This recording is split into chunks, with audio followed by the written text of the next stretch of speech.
แม่วันพับใบตองเอาไปให้แม่ค้าเจ้าจะเกียมห่อข้าวต้มมือเข้าพรรษาแม่ค้าก็มาสั่งใบตองน้ำแม่วัน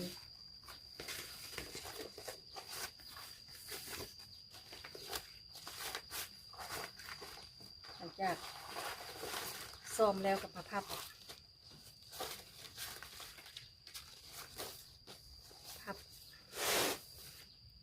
ใส่ถุงยาง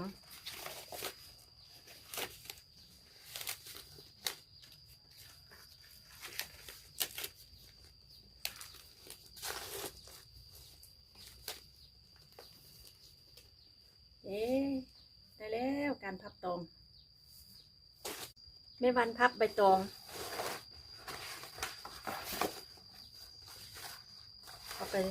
ให้แม่ค้าเจ้าจะเกียมห่อข้าวต้มมือเข้าพรรษาแม่ค้าก็มาสั่งใบตองน้ำแม่วัน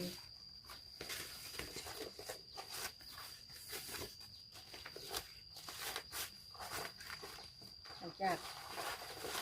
ซ้อมแล้วกับพับ